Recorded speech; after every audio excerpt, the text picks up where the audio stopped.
दर्शकवृन्द नमस्कार, म रघुनाथ वाग्ले। पछिल्लो समय नेपालको राजनीति वृत्तमा मानवाधिकार आयोगको जेनजी आन्दोलनको प्रतिवेदन जे सार्वजनिक भयो यसमाथि धेरै परिचर्चा भएको देखिन्छ। विभिन्न व्यक्तिहरूले, सङ्घ संस्थाहरूले, राजनीतिक दलहरूले आफ्नो आफ्नो धारणा निर्माण गरिरहेका छन्। यो प्रतिवेदन कस्तो अपेक्षा गरिएको थियो, कस्तो आयो र यसले कतातिर डोर्याउँदैछ, यो विषयमा हामी आज अलिक बढी केन्द्रित रहेर संवाद गर्दैछौँ। संवादका निम्ति हामीसँग अधिवक्ता समेत रहनुभएका राजनीतिक विश्लेषक अमृत खरेल हुनुहुन्छ। नमस्ते, स्वागत छ यहाँलाई। नमस्कार। आराम हुनुहुन्छ? मानवाधिकार आयोगको प्रतिवेदन सार्वजनिक भयो, के अपेक्षा गरिएको थियो, के आयो, यहाँबाट सुरु गरौँ। धन्यवाद यहाँको प्रश्नको लागि। राष्ट्रिय मानवाधिकार आयोगको यो प्रतिवेदन वास्तवमा अब अपेक्षा त यो अघिल्लो महिना नै यो सार्वजनिक हुने अपेक्षा थियो होइन। यो लामो समय त्यहाँ पनि केही रसाकसी पछि नै बल्ल सार्वजनिक भयो। यद्यपि यो सार्वजनिक भइसकेपछि यसको अब यो अहिले सिनप्सिस मात्र जुन सार्वजनिक भएको छ, अब पूर्ण यसको प्रतिवेदन त यो 10,000 पृष्ठभन्दा अझ बढी छ भनिएको छ। अब त्यो पूर्ण पाठ त हेरिएको अवस्था छैन। कतिपय त्यो पूर्ण पाठमा व्यक्तिगत डिटेल्सहरू, प्राइभेसीका इस्युज पनि भएको हुनाले त्यो सार्वजनिक पनि त्यो राष्ट्रपतिलाई नै बुझाइन्छ होला।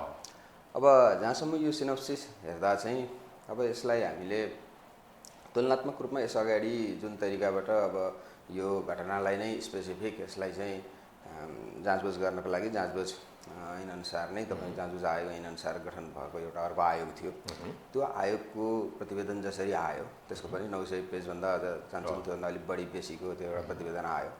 त्यो प्रतिवेदनले अधिकांश घटना तपाईँको विशेष गरी भदौ 23 गतेको घटनालाई चाहिँ केन्द्रित गरेको, तर 24 को सन्दर्भमा छुट्टै अनुसन्धान हुनुपर्छ भन्ने जस्तो त्यसलाई चाहिँ उसले त्यसलाई त्यो अक्षुण्ण राखेको थियो, त्यो त्यस विषयमा प्रवेशै गरेको थिएन। अब अहिले राष्ट्रिय मानवाधिकार आयोगले कम्तीमा त्यो एउटै श्रृङ्खला एउटै परिवेशमा त्यो चाहिँ एउटै इन्टिग्रेटेड घटना हो त्यो भदौ 23 र 24 को, त्यो दुईटैलाई एउटा इन्टिग्रेटेड अप्रोचबाट दुवै दिनका घटनामा के कसरी मानवाधिकार उल्लङ्घन हुन पुगे र त्यसलाई एग्रिभेट गर्ने एग्रिभेटिङ फ्याक्टरहरू जो चाहिँ एउटा सोसियल मिडिया मोबिलाइजरका रूपमा रहेका व्यक्तिहरूको पनि कस्तो रोल रह्यो भन्ने तहसम्म गएर त्यसले आफ्नो रिपोर्ट सार्वजनिक गरेको अवस्था देखिन्छ। अब जहाँसम्म यसको कन्टेन्टको कुरा गर्दाखेरि जुन हिसाबको त्यसमा एउटा सूक्ष्म विश्लेषणसहित एउटा चाहिँ तपाईँको ह्युमन राइट्सका चाहिँ तपाईँको जुन इन्टरनेसनल ह्युमन राइट्सको जुन कोर प्रिन्सिपल्सहरू, भ्यालुजहरू हो र नेपाल आफै पाटिरहेका चाहिँ ह्युमन राइट्सका जति पनि तपाईँको चाहिँ इन्स्ट्रुमेन्ट्सहरू छ त्यसको अन टप अफ इट त्यसलाई एउटा गर्नुपर्ने खालको त्यो एउटा अत्यन्त गहन विश्लेषणसहितको त्यस्तो विश्लेषणात्मक प्रतिवेदन चाहिँ यो सिनप्सिसमा त्यस्तो देखिएको त छैन। तर कम्तीमा यसले के चाहिँ गरेको छ भन्दा 2 दिनको घटनालाई यसले त्यो 2 दिनको आलोकमा यसले त्यसमा को व्यक्ति र कस्ता कस्ता व्यक्तिका भूमिका रहे भन्ने सन्दर्भलाई यसले एउटा इन्सिडेन्टल रूपमा ल्याएको छ र सोही अनुसार यसले त्यसमा अब जो दोषी देखिन सक्ने सम्भावित दोषीहरू हुन् त्यसलाई चाहिँ आयोगले आफ्नो र्याडरमा ल्याएर कम्तीमा यीमाथि थप अनुसन्धान गर्यो र त्यो थप अनुसन्धानको अर्थ अब राज्यले फौजदारी अनुसन्धान गर भन्ने सिफारिससम्म भएको देखिन्छ। खरेल सर, जस्तो मानवाधिकार आयोगले 1 महिना अगाडि 1.5 महिना अगाडि नै तयार पारिसकेको प्रतिवेदन केही समय सरकारमा आएर रोकियो होइन, त्यहाँ पनि केही थप काम भएको देखिन्छ होइन। मानवाधिकार आयोग जस्तो यो इन्डिपेन्डेन्ट बडीले तयार पारेको प्रतिवेदन पनि फेरि सरकारबाट कतै न कतै शक्तिबाट प्रभावित भएर आएको जस्तो चर्चाहरू हुने, यस्तो चाहिँ किन भएको खास? अब त्यस्तो अब एउटा अब यो मिडियाको हिसाबले त्यस्ता खालका सूचनाहरू पनि अब आफ्नो कोणबाटहरू आइरहेका छन्। यद्यपि अब आयोगले त त्यहाँ पदाधिकारीहरूको स्वास्थ्यको अथवा अरू केही कारणहरू देखाएर जुन समयमा त्यसलाई पहिला चाहिँ मिति तय भएको थियो त्यो समयमा तत्कालीन केही कारणले स्वास्थ्यको अथवा केही कारणले त्यो रोकिएको भनिएको थियो। र जहाँसम्म अब अहिले सरकार निर्माणको क्रममा मलाई लाग्दैन कि सरकारकै कारणले नै संवैधानिक आयोग त्यसरी प्रभावित भयो होला भनेर हामीले आकलन गर्नु चाहिँ त्यो वास्तवमा त्यो त्यति जायज हुन्छ जस्तो मलाई लाग्दैन। किनभने यो आयोगले इन्क्लुडिङ अहिलेको गभर्मेन्टमा भएको अथवा सत्तारूढ दलका नै चाहिँ धेरै सभासद रहनुभएका व्यक्तिहरू जो सांसद रहनुभएका प्रतिनिधि सभामा ती व्यक्तिहरूको भूमिकालाई स्पष्ट रूपमा उहाँहरूको पनि भूमिका थियो भनेर दिइराखेको छ। त्यो हिसाबले हामीले के बुझ्न सक्छौँ भने सत्ताबाटै प्रभावित हुन्थ्यो भने त्यस्ता नामहरू पनि त्यहाँ आउने अवस्था रहँदैन थियो। अब जहाँसम्म कुरा के छ भने कतिपय व्यक्तिहरूको अहिले मैले जनमानसमा पनि के सुन्छु भने वास्तवमा त्यति बेला चाहिँ एक हिसाबको एउटा फ्याक्टर चाहिँ प्रधानमन्त्री अहिले रहनुभएका व्यक्ति पनि त्यो तत्कालीन समयका काठमाडौँ महानगरपालिकाका मेयर जसले चाहिँ त्यो 2 दिनको आन्दोलनको क्रममा भएका विकसित घटनाक्रमहरूलाई उहाँका सामाजिक सञ्जालबाट उहाँले दिइराखेका चाहिँ उहाँका चाहिँ स्टेटमेन्टहरूले निर्देशित गरिरहेको अवस्था देखिन्थ्यो होइन। किनभने आन्दोलनमा चाहिँ उहाँले पहिलो दिन पनि त्यसमा सपोर्ट उहाँको व्यक्त भइरहेको थियो। तत्पश्चात यस्ता व्यक्तिहरू चाहिँ नआउनु भन्ने खालका त्यहाँ कसै त्यस्ता खालका विभिन्न अरू एक्स्ट्राजेनियस फ्याक्टरहरूलाई पनि सम्बोधन गर्ने खालका स्टेटमेन्ट आइरहेका थिए। जब आन्दोलनमा 23 गतेको दिन त्यो अप्रत्याशित रूपमा चाहिँ जुन बर्बर तरिकाले त्यो एकदम अमानवीय शैलीबाट गोली प्रहार भयो र त्यो एउटा नृशंस तपाईँको जेनोसाइड हुने अवस्था चाहिँ त्यहाँ सिर्जना भयो। त्यो नरसंहारपछि पनि फेरि अब यो विषय आन्दोलन रोक्नुहुन्न अथवा यो आन्दोलनलाई भोलिपल्ट एग्रिभेट हुने अवस्थासम्म पनि बिचमा नै उहाँका केही स्टेटमेन्टहरू आएको अवस्था देखिन्छ। र त्यो आन्दोलन भोलिपल्ट जुन तरिकाले त्यो एउटा अघिल्लो दिनको आन्दोलन र भोलिपल्टकोमा त्यहाँ चाहिँ तपाईँको त्यो विध्वंसतिर गइरहेको एउटा उग्रतातिर गइरहेको अवस्था थियो। जनधनको क्षति जुन तरिकाले भइरहेको थियो, जसरी त्यसमा चाहिँ आगजनी, राष्ट्रिय सम्पदा, धरोहर सबै चिजहरूमा जुन तरिकाले अदालत राज्यका 3 निकायमाथि आक्रमण भयो भोलिपल्ट भदौ 24 गते। जस्तो संसद भवन पनि जलाइयो। संसद भवन रहेको स्थानमा त अब त्यहाँ एक हिसाबले अहिले खुल्न आयो, अब अहिले प्रतिवेदनमा 40,000 भन्दा बढी लिटर डिजेल थियो, त्यसको सुरक्षा गर्नुपर्ने थियो भन्ने कुराहरू आए। अब त्यो परिस्थितिमा त्यो क्षेत्र नै त्यो वास्तवमा त्यो यदि त्यो त्यसमा क्षति भएको भए त त्यो एरिया नै त बानेश्वर क्षेत्र त तपाईँको धेरै ठुलो जनधनको क्षति हुन सक्ने सम्भावना देखियो होइन। दोस्रो अब लेजिस्लेटिभ मात्र होइन, एक्जिक्युटिभको रूपमा रहेको प्रतिनिधि अब त्यो एउटा सिंहदरबार आफैमा नेपालको सार्वभौम सत्ताको रूपमा रहने राज्यको अर्को अङ्ग एक्जिक्युटिभको प्रतिनिधि हो, त्यसलाई पनि आक्रमण गरियो। त्यतिले मात्र पुगेन, राज्यको तेस्रो अङ्ग जुन चाहिँ तपाईँको न्यायपालिका हो, न्यायपालिकामा पनि जलाइयो। भन्दा राज्यका 3वटा अङ्गमाथि सार्वभौम सत्ता सम्पन्न नेपाली जनतालाई प्रतिनिधित्व गर्ने 3वटै राज्यका अङ्गमाथि आक्रमण हुनु भनेको त्यो एक प्रकारले नेपालको सार्वभौम सत्तामाथि आक्रमणको स्थिति बन्यो। जबकि त्यो जेएनजीहरूको पूर्व घोषित आन्दोलनको लक्ष्य त त्यसरी राज्यका 3 अङ्गमा आक्रमण गर्ने लक्ष्य त थिएन होइन। र त्यो विकसित घटनाक्रममा उहाँका त्यो स्टेटमेन्टले चाहिँ के भने अब तिमी यो वार्ता अरूसँग गर्ने होइन, सेना प्रमुखसँग गर्ने हो भनेर भद्रकालीतिर सोझ्याउने काम चाहिँ वास्तवमा त्यहाँ अरू कुनै फ्याक्टरले गरेका थिएन नि त, त्यो त उहाँको स्टेटमेन्टबाट भएको थियो। त्यसपछि भद्रकालीले एक प्रकारले तपाईँको त्यहाँ चाहिँ अब प्रधानमन्त्रीका लागि इच्छुक हुनेहरूका आवेदन चाहिँ माग गर्ने खालका कामहरू भए। ती वास्तवमा ती संविधानभन्दा बाहिरका विपरीतका ट्र्याक र त्यो चाहिँ एक प्रकारको कस्तो भन्दाखेरि त्यो कुनै चिजबाट होइन, त्यो उहाँका स्टेटमेन्टहरूबाट त्यो स्टेटमेन्ट उहाँलाई कताबाट आए, उहाँ पनि निर्देशित अवस्थामा हुनुहुन्थ्यो अथवा उहाँको स्वविवेकले त्यस्ता स्टेटमेन्ट लेख्नुभयो, त्यो अलग्गै अनुसन्धानको विषय होला। तर जे होस् उहाँका स्टेटमेन्टले त्यहाँ केही न केही गरिरहेको अवस्थाहरू देखिन्थ्यो। तर अहिले यो रिपोर्टमा अब उहाँसँग बयान पनि अब आयोगले लिएको अवस्था थियो र त्यो बयान पश्चात उहाँको सन्दर्भमा चाहिँ त्यहाँ मेन्सन भएन सिनोप्सिसमा भन्ने कुराहरू चाहिँ कमेन्टहरू आइरहेको देख्छु म। अब चिज के हो भन्दाखेरि अब 10,000 पृष्ठको प्रतिवेदनमा उहाँका बयान अथवा ती सन्दर्भमा के छ, अब त्यो त्यसमा ती कुराहरू समेटेको होला आयोगले। बट यो अहिलेको सिनोप्सिस हेर्दाखेरि प्रधानमन्त्रीकै हकमा चाहिँ अहिले जो प्रधानमन्त्रीको रूपमा रहनुभएका बालेन्द्र शाह हुनुहुन्छ, उहाँको हकमा आयोगले स्पेल आउट गरेर उहाँ चाहिँ यसको दोषी हो भनेको अवस्था त्यहाँ देखिँदैन होइन। र त्यो वास्तवमा यदि संवैधानिक निकाय यो मानवाधिकार आयोग जो अब इन्टरनेसनल्ली पेरिस प्रिन्सिपलको सिद्धान्त अनुसार यो कमिसन, ह्युमन राइट्स कमिसन भनेको वर्ल्ड वाइड सबै ह्युमन राइट्स कमिसनहरूको एउटै स्ट्यान्डर्ड हुन्छ, पेरिस प्रिन्सिपल त्यसलाई गभर्न गर्छ र त्यसले दिने रिपोर्ट चाहिँ वास्तवमा त्यो नेपाल आफैमा संयुक्त राष्ट्रसङ्घको सदस्य र संयुक्त राष्ट्रसङ्घका मानवाधिकारसँग सम्बद्ध जति पनि निकाय छन् तिनको पनि चासोको विषय रहन्छ। र यो अवस्थामा यदि ह्युमन राइट्सको तपाईँको भायोलेटर, ह्युमन राइट्सको पर्पेट्रेटर चाहिँ यदि गभर्मेन्टमा त्यो रहन सक्ने, त्यसको त लेजिटिमेसी नै रहँदैन। अहिले तत्काल प्रधानमन्त्रीको नाम त्यहाँ अङ्कित हुन्थ्यो भने वास्तवमा यो गभर्मेन्टको लेजिटिमेसी चाहिँ तत्काल त्यहीँनिर इन्ड हुन्थ्यो। हेर्नुहोस् यो गभर्मेन्ट अब कस्तो हुन्छ भन्दा फेरि एउटा खालको अहिले जुन चुनावपछि जुन गभर्मेन्ट बनाएको छ यो गभर्मेन्ट अहिले तत्कालै यसको लेजिटिमेसी चाहिँ इन्ड भइहाल्ने अवस्था थियो। र यो सन्दर्भ यति विषयसम्म चाहिँ एनएचआरसीले त्यहाँ पदाधिकारीहरूको त्यो एउटा चाहिँ प्रधानमन्त्रीको नाम मेन्सन गर्ने कि नगर्ने भन्ने तहसम्म चाहिँ, किनभने अहिले तत्काल अर्को खालको राजनीतिक सङ्कट त्यसबाट के भन्दा अहिले जो 2/3 बहुमत सहित उहाँहरू नियर 2/3 बहुमतबाट सरकार बनाउनु भएको छ, बनाएको त्यो गभर्मेन्टको हनिमुन पिरियड पनि सकिएको छैन, अहिले 2 महिना बल्ल पार भयो। अहिले तत्काल उहाँको नाम चाहिँ ह्युमन राइट्सको भायोलेटरको रूपमा चाहिँ त्यहाँ उहाँको नाम आउने अवस्था हुँदा उहाँ त नैतिक रूपमा त यो त के भन्दा त्यो ह्युमन राइट्सको भायोलेटरको रूपमा नाम आउनु भनेको उच्च नैतिक चरित्र चाहिँ नभएको अवस्था। तपाईँले अहिले भनेको जस्तो सन्दर्भमा मानवाधिकार आयोग ले सोचेर उहाँको आयोगको नाम निष्कर्षमा पुगेको चाहिँ हुनुपर्छ किनभने अहिले तत्काल त्यो हुँदाखेरि अर्को त्यसले ल्याउने परिस्थिति र त्यसको कन्सिक्वेन्स पनि त विचार गर्नु मानवाधिकार पर्यो नि। आयोगको इन्टरनेसनल स्ट्यान्डर्ड जुन छ त्यो एङ्गलले हेर्ने हो भने त यो कुरा चासोको विषय हो र मानवाधिकार आयोगलाई। यस्तो रह्यो मानवाधिकार आयोगको चासो त के रहनु पर्यो भन्दा हिजोको आजभन्दा 6 महिना 7 महिना अगाडिको मानवाधिकार उल्लङ्घनको घटनालाई उसले रिपोर्टको रूपमा ल्याइरहेछ। त्यो रिपोर्ट आउने बित्तिकै तपाईँको अहिले भइरहेको गभर्मेन्टको पनि लेजिटिमेसी क्राइसिस भएर फेरि अर्को मानवाधिकार त्यसको प्रो एन्ड कोन्समा फेरि हुन सक्ने सम्भावित विषयलाई त उसले हेर्नु त पर्यो नि। तपाईँको उसले चाहिँ टेक्निकल्ली मेकानिकल आयोग त होइन नि त्यो। उसले सारमा चाहिँ अहिलेको बाहिरको परिस्थिति राजनीतिक परिस्थिति अहिलेको सिचुएसन अहिलेको पिपुल्सको भोटर्सको एस्पिरेसन सबै कुरालाई एकातिर राखेर उसले अहिलेको प्रधानमन्त्रीको इलिजिमेट कायम गरिदिने अवस्थाको रिपोर्ट दिँदाखेरि त त्यसले ल्याउने कन्स्टिट्युसनल क्राइसिसदेखि सबै कुरा त त्यो त अभियसली उसले विचार गर्छ नि। ऊ पनि एउटा कन्स्टिट्युसनल बडी त हो नि पूर्वजन भएन।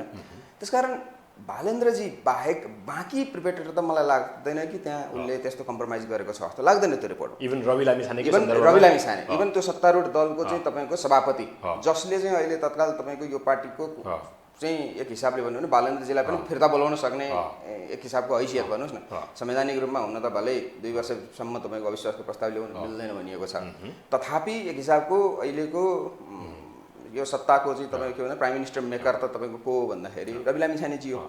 रवि लामिछानेजीसम्मलाई पनि कम्प्रोमाइज गरेको छैन नि। त्यो हिसाबले त्यहाँसम्म चाहिँ एनएचआरसीले आफ्नो एउटा खालको प्रोफेसनल इन्टिग्रिटी मेन्टेन गरेकै मान्नुपर्छ। अब उसले प्रधानमन्त्रीको नाम इन्क्लुड गरेको भए के हुन्थ्यो भन्दाखेरि त्यसले चाहिँ के हो भने नेपालको कन्स्टिट्युसनल बडी जो चाहिँ तपाईँको चाहिँ राष्ट्रिय मानवाधिकार आयोग छ त्यसले नै चाहिँ तपाईँको ह्युमन राइट्सको भयोलेटर हो भनेर नामाङ्कित गरेको व्यक्ति चाहिँ प्रधानमन्त्रीमा रहिरहने उहाँको त हैसियत त रहँदैन। अथवा रहनुहुन्छ भने पनि उहाँको मोरल ग्राउन्ड्स त सकिन्छ समाप्त भइहाल्छ कुरो भएन। त्यो स्थितिमा तिमी यो आयोगले गरेको यो काम वास्तवमा स्ट्राटेजिक र डिप्लोमेटिक पनि छ किनभने बाँकी प्रिपेरेटरलाई तिमी कारवाही गर भनेर कारवाही गर्ने फेरि कसले त उसको आयोगको प्रतिवेदन उसले स्वयं प्रधानमन्त्री सहितलाई इलिजिटिमेट घोषणा गरेपछि त्यसलाई कार्यान्वयन गरिदिने निकाय पनि त कोही बाँकी त रहन्न त अहिले त्यो अवस्थामा।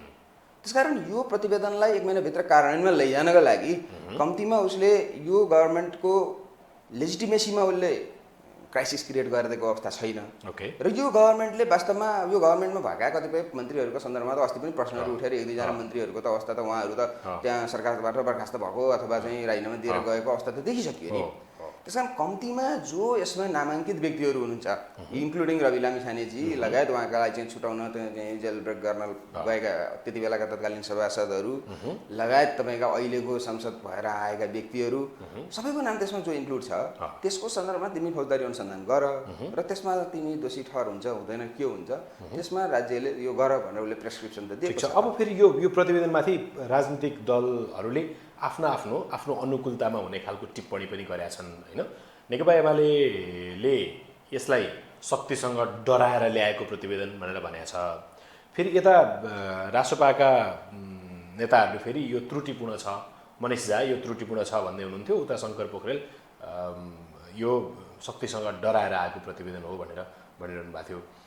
यो जे खालका पनि टिप्पणीहरू राजनीतिक दलहरूले अहिले गरिरहेका छन् मानवाधिकार आयोगले सार्वजनिक गरेको प्रतिवेदनमाथि भएका यी खालका टिप्पणीहरूको पनि अर्थ हुन्छ कि यी चाहिँ निरर्थक टिप्पणीहरू कस्तो हो भने तपाईँको यसमा स्वतन्त्र पर्यवेक्षकका रूपमा गरिएका टिप्पणीको चाहिँ केही सार्थक महत्त्व रहन्छ। जो त्यसमै नामाङ्कित भएका जो चाहिँ ह्युमन राइट्सको भयोलेटर हुन् भनेर नाम जसलाई चाहिँ मानवाधिकार आयोगले किटान गरेको छ त्यो किटान गरेका व्यक्तिहरूका यसमा टिप्पणीको त कुनै औचित्य रहन्छ। त्यसो भने रवि लामिछाने लगायतका विभिन्न त्यति बेलाका नेताहरू अथवा हिजोको इन्क्लुडिङ यो सांसदहरू भन्नुहोस् न रवि लामिछानेजी मात्र होइन यो इन्टरिम गभर्मेन्ट सञ्चालन गर्ने सुशीला कार्कीजी लगायत त्यसमा रहेका गृहमन्त्री लगायतको पनि त नाम त त्यहाँ त उहाँहरूमाथि पनि त यसमा त जाँचबुझ हुनुपर्छ नि। यो त उहाँहरू अहिले पावरमा हुनुहुँदैन शक्तिमा हुनुहुँदैन तर इन्फ्लुएन्स कति छ भन्ने कुरा त्यो बाहिर देखिने कुरा रहेन।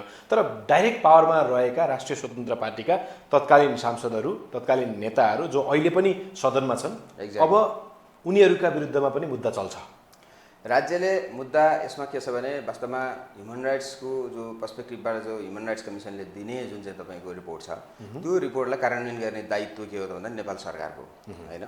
अब नेपाल सरकारले त्यो रिपोर्टलाई वन गरेर त्यो अनुसारको त्यसलाई चाहिँ तपाईँको चाहिँ फौजदारी अनुसन्धान गर भनिएका व्यक्तिहरूका हकमा फौजदारी अनुसन्धान नगर्ने हो भने त्यो रिपोर्टबाट ह्युमन राइट्स भायोलेसन भएका व्यक्तिहरू त्यो सबैको सार्वजनिक चासोको विषय रहन्छ र यदि त्यो भएन र भने तपाईँको ह्युमन राइट्सको अन्तिम विकल्पको रूपमा त्यसलाई चाहिँ ध्यानाकर्षण गर्ने युएनको ह्युमन राइट्स कमिटीसम्म चाहिँ तपाईँको चाहिँ अब त्यसमा त चाहिँ प्रोसिडिङ्स गर्ने यो कार्यान्वयन गर्नका लागि संयुक्त राष्ट्रसङ्घको ध्यानाकर्षण गराउने सम्मका प्रक्रियामा त आम नेपाली नागरिक जोसुकैले पनि त्यसमा त अगाडि बढाउने हक त छ नि त।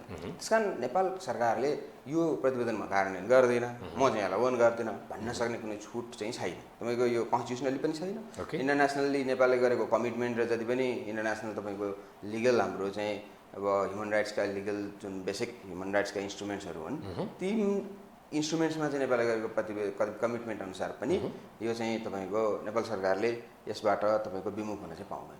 अब यहाँ फेरि एक लेभलको अन्तर सङ्घर्ष अथवा अन्तर्द्वन्द्व अथवा एक खालको बार्गेनिङ त होला नि, जस्तो रवि लामिछाने र बालेन्द्र शाहको बिचमा यहाँले अहिले भर्खर भन्नुभएको यहाँको शब्द सापटी लिएर भन्दा prime minister maker Ravi Lamichhane, मैले तिमीलाई प्राइम मिनिस्टर बनाएर प्राइम मिनिस्टरमाथि नै यो मानवाधिकार उल्लङ्घनको जुन खालको विषय आयो भने त्यसले चाहिँ यो सरकारकै अहिलेको यो कन्टिन्युटीको विषयमा प्रश्न उठ्न सक्छ भनेर मानवाधिकार आयोग तिम्रो विषयमा चाहिँ लचक हुने, अब सरकार चाहिँ मेरो विषयमा लचक हुने कि नहुने होइन, मैले बनाएको प्राइम मिनिस्टरले चाहिँ होइन मैमाथि अनुसन्धान गर्ने खालको कुरामा चाहिँ साथ दिने कि नदिने, समर्थन गर्ने कि नगर्ने, त्यो खालको वातावरण बनाउने कि नबनाउने भन्ने विषयमा पनि होला। अनि फेरि रवि लामिछानेलाई फेरि अरू जसको नाम मुछिएको छ, हामी पनि फेरि सभापति मेकर हौँ, हामी पार्टीको नेतृत्व मेकर हौँ, हामी नभएको भए तिमी पनि सभापति हुन्थेनौ भन्ने कुरा हुँदै जाने होला। हुँदा हुँदै जरो त तलसम्म पुग्ने होला। अनि त्यो बिचमा फेरि मैले निर्वाचन गर्ने वातावरण नबनाइदिएको भए तिमीहरू अहिले यसरी आउनै पाउँथेनौ, बालेन्द्र शाह प्रधानमन्त्री नै हुन्थेनन् भनेर फेरि सुशीला कार्कीले भन्ने होला, ओम प्रकाश अर्यालले भन्ने होला। भने पछाडि त यदि सरकारको कन्टिन्युटीको, सरकारको अहिलेको अवस्थाको त्यो स्थिरताको पाटोलाई हेरेर मानवाधिकार आयोगको प्रतिवेदन प्रभावित हुनुपर्छ भने त यहाँ त कसैमाथि पनि अनुसन्धान हुने देखिएन। त्यस्तो होइन, यसलाई हामीले त्यसरी हेर्नु भएन। यहाँ कसले के बनायो, कसले कसलाई जेलबाट छुटायो कि छुटाएन कि, ल्यायो कि, चुनाव गरायो कि गराएन कि, सरकार बनायो कि बनाएन कि, वा पार्टीमा कसरी चाहिँ ऊ भोट माग्न गयो कि गएन कि, that's another part of question. यहाँ अहिले राष्ट्रिय मानवाधिकार आयोगले के भनिरहेको छ भने भदौ 23 र 24 गते व्हाट वाज योर रोल, यहाँ त भदौ 23 र 24 गते कसको के रोल थियो यो क्वेसनको होइन, यो प्रश्न स्वतन्त्र रूपमा बालेन्द्र शाहलाई सोध्ने हो र त्यो प्रतिवेदनमा लेख्ने हो भने के हुन्छ? कुरा के छ भने भदौ 23 र 24 गते कसको के रोल थियो त्यसको तिमी थप इन्भेस्टिगेसन गर भन्यो। त्यो एकैचोटि लगेर मुद्दा चलाऊ भनेर उसले भन्ने कुरा पनि होइन मानवाधिकार आयोगले। उसले फर्दर इन्भेस्टिगेसन गर भन्नुको अर्थ, इन्भेस्टिगेसनको अर्थ चाहिँ तपाईँको चाहिँ निर्दोषिता पुष्टि गर्ने उहाँहरूलाई प्रमाण आफ्नो ल्याएर आफ्नो निर्दोषिता पुष्टि गर्ने अवसर पनि हो नि त। उहाँ त्यो अनुसन्धानै हुनुहुन्न भनेर प्रभावित गरेर बस्नुहुन्छ भने त यो त अब त उहाँहरूको जीवनभरका लागि उहाँलाई त दाग लाग्यो। यो अनुसन्धान जहिलेसम्म हुँदैन र अनुसन्धानबाट उहाँहरूले एउटा कम्पिटेन्ट कोर्टबाट जहिलेसम्म क्लिन चिट पाउनुहुन्न यो मामलामा 23 र 24 गते मानवाधिकारको ह्युमन राइट्सको फौजदारी प्रकृतिको मुद्दा भनेर पनि भनिएको छ। यदि त्यो फौजदारी प्रकृतिको मुद्दामा अनुसन्धान गर्ने हो भने त पक्राउ गर्नु पर्यो होइन। त्यसमा पक्राउको सन्दर्भमा कुरा के छ भन्दाखेरि तत्काल पक्राउ गर्नुपर्ने अवस्था भनेको उहाँहरूले प्रमाण नष्ट गर्न सक्ने अवस्था छ छैन त्यो। त्यसपछि त्यस सन्दर्भमा चाहिँ तपाईँको चाहिँ उहाँ भागेर जाने अवस्था छ छैन लगायतका विभिन्न अरू फ्याक्टर पनि होला। पक्राउ गर्ने नगर्ने एउटा ठाउँमा रह्यो, त्यो तपाईँको इन्भेस्टिगेटिङ अथोरिटीले आवश्यक पर्यो भने पक्राउ पनि गर्ला होइन। तर अहिले पक्राउ अथवा इन्भेस्टिगेसनै हुनुहुन्न भन्ने कुराले के हुने भयो त भन्दा त्यसको at the end of the day त्यसको कन्सिक्वेन्स त के आउँछ भने उहाँहरू भयोलेटर होइन भन्ने कुराको पुष्टि नहुँदासम्म त भयोलेटर हो भन्ने शङ्कास्पद सन्देहास्पद स्थितिमा त रहिरहनु भयो नि त उहाँहरू, ग्रे जोनमा त हुनुहुन्छ। यहाँ त पक्राउ नै गर्नु हुँदैन, प्रहरीले हिरासतमा राख्नु नै हुँदैन, प्रहरीको हिरासतमा बस्नु भनेको सबै सिद्धिनु हो भन्ने खालको अनि त्यो मानसिकताले चाहिँ राजनीति हुँदैन। यदि लङ टर्म उहाँहरू राजनीति गर्न चाहनुहुन्छ, उहाँहरूको राजनीति भविष्य सकिन्छ त। उहाँहरू यदि यो क्लिन चिट चाहिँ तपाईँको यदि लिन सक्नुहुन्न, यदि कम्पिटेन्ट कोर्टले चाहिँ सबै अथोरिटीबाट उहाँहरू यदि भोलि होइन उहाँहरूको दोष थिएन अथवा त्यो परिस्थिति यो तरिकाको थियो, मानवाधिकारको उहाँहरूको इन्टेन्सनल उहाँहरू चाहिँ मानवाधिकारको उल्लङ्घनकर्ता होइन भन्ने कुरा पुष्टि नहुँदासम्म त यसको त ग्लोबल जुरिस्डिक्सन युनिभर्सल जुरिस्डिक्सन अन्तर्गत पनि भोलि चाहिँ तपाईँको उहाँहरू यहाँ मात्र होइन, यसको ग्लोबल जुरिस्डिक्सन हुने कुरा हो। जो कर्णेल कुमार लामामाथि चाहिँ तपाईँको बेलायतमा चाहिँ तपाईँको उहाँले कहाँ असोतीमा चाहिँ गरेका घटनाको लागि उहाँ त्यहाँ ट्रायल उहाँ भएन र भोलि नेपालमै ट्रायल नभए नि उहाँको ट्रायल त भोलि युनिभर्सल ट्रायल हुनसक्छ नि त। त्यो उहाँले नेपालको जुरिस्डिक्सन छ र के काम भन्नुहोस् त। त्यसकारण यदि लङ टर्म पोलिटिक्स तपाईँको यदि लामो समयको लामो रेसको घोडाको रूपमा उहाँहरू राजनीति गर्न चाहनुहुन्छ भने त उहाँहरूले यस्ता कुरालाई चाहिँ उहाँहरूले फेस नै गर्नुपर्ने अवस्था हुन्छ। किनभने नैतिकताको रूपमा उहाँले मानवाधिकारको चाहिँ हाम्रो देशमा त्यो 23 र 24 गतिको भूमिका के थियो भन्न सक्नुहुन्न भने त उहाँहरूको उच्च नैतिक चरित्र चाहिँ कायम रहँदैन। खरेल सर, जस्तो कतिपय कुरा चाहिँ नेपालमा पछिल्लो समयमा भएका घटनाक्रम हेर्दै जाने हो भने कि यो नेपालभित्रैबाट भएको हो भन्ने प्रश्न पनि आउँछन् होइन। त्यस विषयमा विभिन्न खालका व्याख्या विश्लेषणहरू पनि भइरहेका छन्। जेनजी आन्दोलन र त्यसभन्दा पछाडि बनेको अन्तरिम सरकार र त्यसभन्दा पछाडि भएको इलेक्सन पछाडि अहिले सरकारले गरिरहेका विभिन्न कामहरू, विभिन्न खालका कदमहरू, हामी यदि डट्सहरू कनेक्ट गर्दै गर्दै गर्दै गर्दै जाने हो भने कहाँ पुग्छौँ? के यो देशभित्रैबाट सञ्चालित छ सबै चिज, कि हामी भित्रैबाट चलिरहेका छौँ, कि केही त्यस्तो बाहिरको शक्ति अलि बढी हावी भएको छ? अब यो कस्तो हुन्छ भने हेर्नुहोस्, अब देशभित्रैबाट सबै थोक चल्न अहिलेको प्रकारको, अहिले जुन प्रकारको हामी एकदमै आइसोलेटेड नेसन पनि होइनौँ। अहिलेको geopolitical context, geo economical कन्टेक्स्टको हिसाबले हामी विश्वको अब 2 शक्तिशाली एउटा राइजिङ नेसनहरूको बिचमा छौँ हामी पनि होइन। यो सबै चिजले गर्दा यहाँ कसै बाह्यहरू स्वार्थहरू फ्याक्टरको चाहिँ यहाँ चासै रहँदैन। हामी इन्ट्याक्ट जे हुन्छ यहाँ भित्रबाट हुन्छ भन्ने बुझाइ भयो भने त्यो असाध्यै अल्प, असाध्यै तपाईँको काँचो, असाध्यै त्यो चाहिँ तपाईँको अपरिपक्व बुझाइ हुन्छ। र अहिलेको यो तपाईँले भने जस्तो डट त के, अब यो त ओपन सिक्रेट जस्तो अवस्था छ। जुन तरिकाको त्यो आन्दोलन भयो, आन्दोलनमा चाहिँ जो चाहिँ यसको एउटा आन्दोलनलाई इग्निट गर्ने त्यही तरिकाले जो व्यक्तिहरू त्यसमा चाहिँ जो लागिराख्नु भएका हुनुहुन्थ्यो त्यहाँ, अब उहाँहरूको कनेक्सन धेरै जसो त्यसमा चाहिँ कस्तो, अब तिब्बतन ओरिजिनल के एउटा ब्लड भन्ने एउटा ग्रुप त्यहाँ सहभागी देखियो। त्यो ग्रुपसँगका कनेक्सनहरू पनि अब इन्भेस्टिगेसन भयो भने केही त त्यसबाट पनि रिभिल होला। त्यसको कनेक्सन र त्यो चाहिँ यो जुन खालका फाउन्डेसनहरूले त्यहाँ तपाईँको कामहरू गरे, हामी नेपाल भने यस्ता संस्थाहरू, तिनका चाहिँ डोनर एजेन्सीहरू चाहिँ त्यो student for free Tibet जस्ता मुभमेन्टका चाहिँ तिनीहरूको चाहिँ सपोर्टरहरू, फाइनेन्सरहरू उहाँहरूले आफ्नो वेबसाइटमा कुनै समय राखिराख्नु भएको थियो। अहिले त उहाँहरूको वेबसाइटको स्ट्याटस के छ मलाई थाहा छैन। त्यसपछि तपाईँको अब विशेष गरी त्यो जो एकदम तपाईँको फिल्डमा कमान्डर भएर हिँडेका त्यहाँ चाहिँ आन्दोलनकारी जो चाहिँ थिए, ती धेरै जसोको कनेक्सन कुनै न कुनै समय उहाँहरू त्यो एउटा अमेरिकन एम्बेसीले चलाएको युथ काउन्सिल प्रोजेक्ट अन्तर्गतको चाहिँ उहाँहरू त्यसको मेम्बर, त्यहाँ चाहिँ लिडरसिपको चाहिँ उहाँहरू त्यताबाट चाहिँ उहाँहरू त्यसमा चाहिँ ट्रेन्ड भएको अवस्था देखिएकै हो होइन। त्यो ओपन सिक्रेट छ नि यो कुराहरू त। अथवा कतिपय अवस्थामा जो मन्त्री अथवा जुन तरिकाले पिक एन्ड चुज भयो त्यसमा धेरैको कनेक्सन अर्को एउटा संस्था त्यो के बारबारा फाउन्डेसन लगायतका संस्थाहरूमा कनेक्सन देखियो। त्यो त हो नि, यो त ओपन सिक्रेट, यो त मैले भनिराख्नुपर्ने विषय कुनै नौलो कुरो मैले गरिरहेको छैन नि त। अब यो सबैको हिसाबले उहाँहरूको डोनरको थियो, उहाँको लिङ्केज के थियो, त्यसको डिटेल स्टडी गऱ्यो भने यो चिज राज्यले चाह्यो भने वास्तवमा यो राज्यको हिसाबले के हुन्छ भन्दाखेरि नेपालको संवैधानिक तिनैवटा अङ्गमाथि एकैचोटि प्रहार भएको भनेको नेपालको आम नागरिकले भित्रैबाट तपाईँले भनेको जस्तो यहीँको फोर्स हो भने आफ्नै चाहिँ सार्वभौमसत्ता, आफ्नो निर्णय गर्न पाउने नेपाली जनताको चाहिँ जुन तपाईँको अब आज हामी यो कुराकानी गरिराख्दाखेरि वास्तवमा यो अब आज 65 सालमा जुन तरिकाले नेपालमा गणतन्त्र घोषणा भयो, गणतन्त्र घोषणा भएको दिन हामी कुरा गरिरहेका छौँ र यो कुराकानी गरिरहँदा वास्तवमा हामी सार्वभौमसत्ता सम्पन्न नेपाली जनता भनेर त त्यसपछिको कन्स्टिट्युसनमै लेखिएको हो नि पहिलोचोटि। यो तरिकाले आफै सार्वभौमसत्ता हुन पाएका चिजलाई चाहिँ नेपाली जनता आफैले गरेर आयो र एट्याक त किन गर्थे होला र त्यो एट्याक त के हो भने प्रतीकात्मक रूपमा, त्यो एउटा बिम्बात्मक रूपमा के हो भने तिम्रो देशका सार्वभौमसत्ताका तीनवटै अथोरिटीलाई हामी चाहिँ एट्याक गर्न सक्छौँ, तिम्रो सेनाले पनि केही गर्न सक्दैन है, त्यो हेरेर बच्चा भन्ने मिनिङ त त्यो एकदम गहिरो मिनिङ, यो जुन प्रकारको मिनिङ छ यो त वास्तवमा नेपालमा सुगौली सन्धि पछि,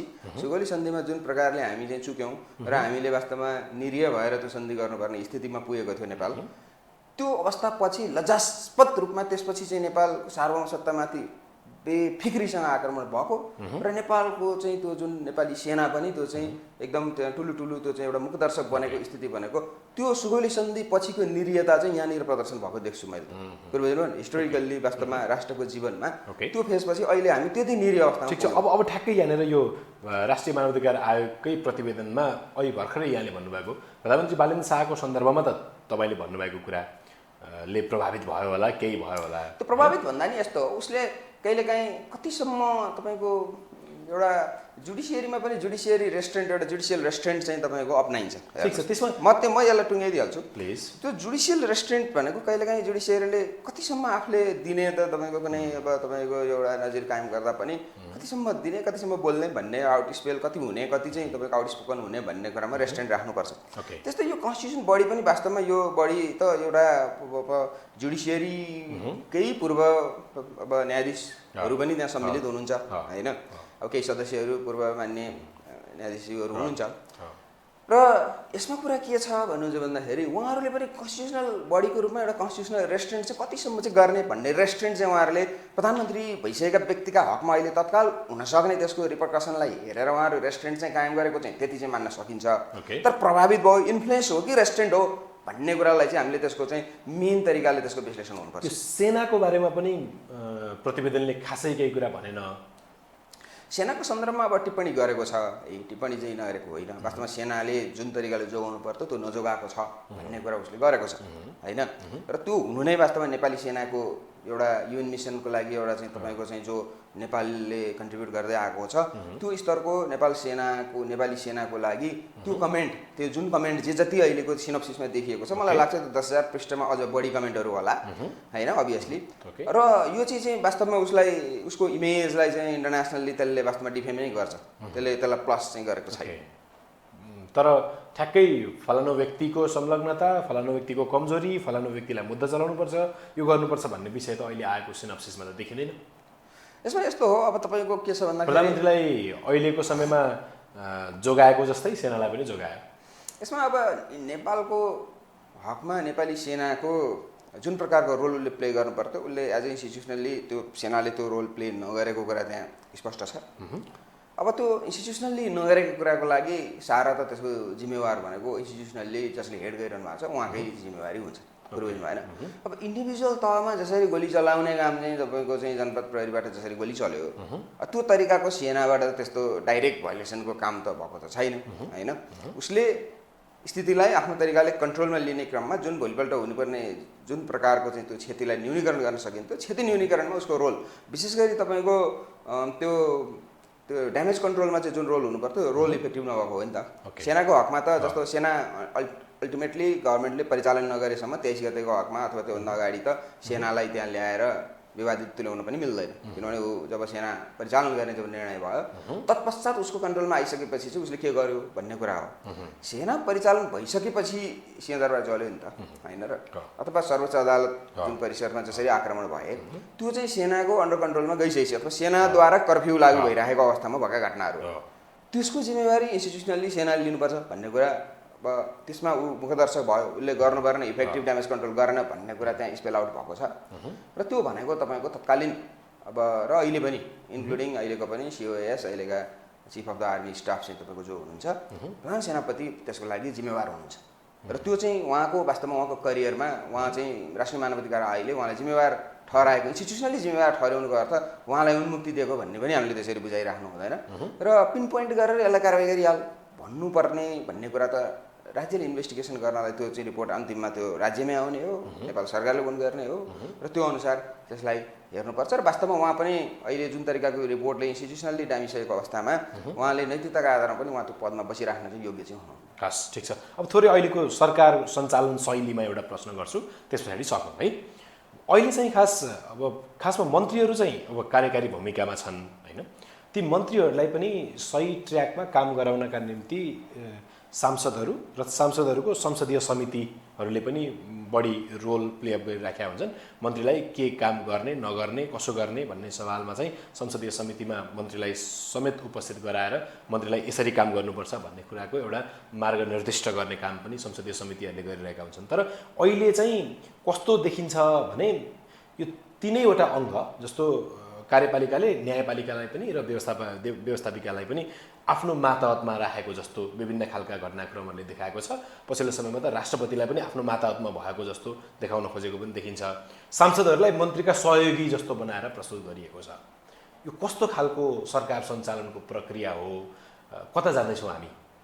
हेर्नुहोस्, यो वास्तवमा एकदम जति पनि हामीले हिस्ट्रीमा हेर्ने हो भने जहाँ चाहिँ एउटा पपुलिस्ट टाइपको चाहिँ गभर्मेन्ट चाहिँ जब तपाईँको उदय हुन्छ त्यति बेला त्यो पपुलिस्ट टाइपको गभर्मेन्ट चाहिँ अथवा एउटा क्यारिस्मेटिक लिडरसिप जस्तो गरी एउटा कुनै एउटा व्यक्तिलाई चाहिँ तपाईँको जब त्यसको चाहिँ ल्याइन्छ गभर्मेन्टमा अथवा उसलाई चाहिँ शासन सत्तामा ल्याइन्छ त्यसपछि क्रमशः त्यसले फेरि क्रमशः अर्को खालको एउटा चाहिँ एक हिसाबको भन्नुहोस् न अब डेस्पोटिक लिडरको रूपमा अथवा कतिपय ठाउँमा त वंशवादै लागू गर्न खोजेको पनि देखिन्छ। जस्तो तपाईँ उत्तर कोरियामा हेर्नुहुन्छ भने त्यहाँ किम जोङको चाहिँ अहिले वंशवाद लागू भयो। सुरुमा त रेभोल्युसन गरेर आयो नि त सरकार होइन, क्यारिस्मेटिक फिगरको रूपमा आएको।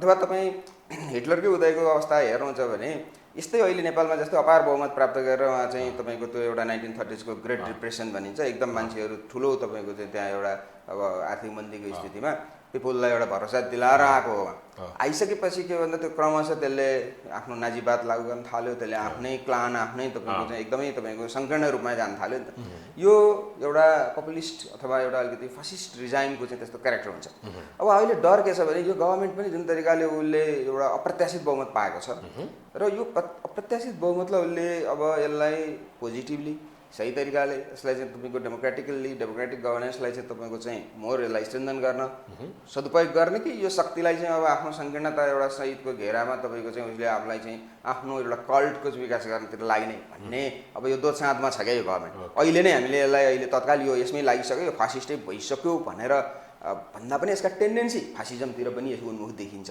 अब अहिले नै फासिस्ट भनेर डिक्लेयरै गर्नुपर्ने अवस्था पनि भर्खर यो 2 महिना बनेको छ यो गभर्मेन्ट होइन तर टेन्डेन्सी उहाँहरूको जुन तरिकाको छ पछिल्लो समय आएका चाहिँ उहाँहरूका चाहिँ केही गतिविधि जे गरिरहनु भएको छ जसरी उहाँहरूले वास्तवमा एउटा एकदम अमानवीय शैलीबाट रिसेटलमेन्टको काम जे गर्नु भइरहेको छ अहिले पनि डोजर जुन तरिकाले युज गरिरहनु भएको छ अब गभर्मेन्टको शक्ति चाहिँ उहाँहरूले पुलिस फोर्स अथवा डोजर मात्रै अथवा त्यो शक्ति मात्रै देखाउनु पर्ने उहाँहरूसँग यसै पनि संसदकै शक्ति छँदैछ नि पब्लिकले तिमी शक्तिशाली बन सबैलाई राम्रो गर भनेर संसदीय शक्ति नै दिएको छ भने संसदीय शक्तिलाई विश्वास नगरेर उहाँहरू प्रहरी दमनको शक्ति अथवा डोजरको शक्ति देखाउन चाहनुहुन्छ भने त्यो चाहिँ फासिजमतिर अभियसली जान्छ हेर्नुहोस् अब जहाँसम्म संसदलाई उहाँले संसदीय शक्तिलाई उहाँहरूले अलिकति अन्डरस्टिमेट गरिराखेको हो कि जस्तो देखिन्छ यहाँले भने जस्तै किनभने संसदमा उहाँको उपस्थिति प्रधानमन्त्रीको उपस्थितिलाई लिएर धेरै पटक संसद अवरुद्ध भइरहेको अवस्थाहरू छ होइन वास्तवमा प्रधानमन्त्रीले अरू बेतुका यो फजुलका कार्यक्रम उद्घाटन अथवा यो चिजहरूमा टाइम पास गर्नुभन्दा अहिलेकै अवस्थामा उहाँले जुन प्रकारले आफ्नो चाहिँ एउटा रिजर्भेसन राख्नु त्यो द्याट्स करेक्ट त्यसलाई म राम्रै मान्छु तर संसदको हकमा चाहिँ के हो भने त्यो उहाँको त्यो रिजर्भेसन चाहिँ त्यो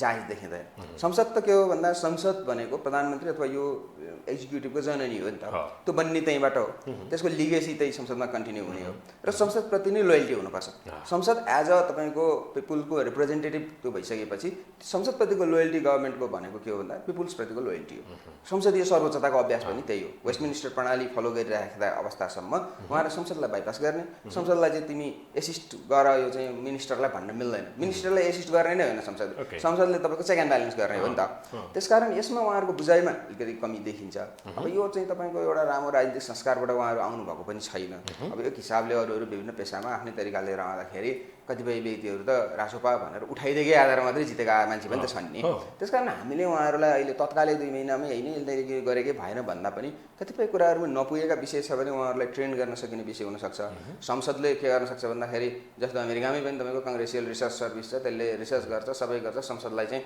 सपोर्ट गर्छ उहाँहरूले त्यो हिसाबले संसदलाई सपोर्ट गर्ने रिसर्च सेन्टरहरू उहाँहरूले खडा गर्न सक्नुहुन्छ होइन त्यसमा एक्सपर्ट्सहरू राख्न सक्नुहुन्छ उहाँहरूले एक्सपर्ट्सको ओपिनियन लिनुपर्छ उहाँहरू जान्नेलाई छान्ने भन्नुहुन्छ तर आफूभन्दा जान्नेलाई चाहिँ उहाँहरू सहनै नसक्ने टलरेन्सै भएन भने फेरि उहाँहरूको पार्टी कहीँ पुग्दैन हेर्नुहोस् त्यो कि हिजोको पनि पार्टीहरू त्यही अवस्थाले सिद्धेका त हुन् नि अब जान्नेलाई छान्ने तर आफूभन्दा अलिकति कम जान्ने चाहिँ खोज्ने गर्न थाल्नुभयो भने त कहीँ पनि पुग्नु हुन्न त्यस कारण उहाँहरूले गरेका कतिपय कुराहरू राम्रै गर्न इन्टेन्सन राम्रै होला तर तौ तरिका मिलेको छैन बुझ्नु भएन र उहाँहरूको यो टेन्डेन्सी यस्तै कायम रह्यो भने अभियसली यो गभर्मेन्ट फासिस्ट रिजाइममै परिणत हुन्छ र त्यसको पनि at the end of the day यसलाई पनि अब हिजोको टोटलिटेरियन गभर्मेन्टलाई चाहिँ तपाईँको वाइप आउट गर्न सक्ने जनताको शक्ति छ भने यसलाई पनि गर्न सक्छ नि त त्यसकारण त्यो चाहिँ उहाँहरूले आफ्नो लिमिटेसन बुझ्नु जरुरी छ जस्तो हस् सर यो समयका निम्ति र संवादका निम्ति यहाँलाई धेरै धेरै धन्यवाद छ हुन्छ धन्यवाद रघुनाथजी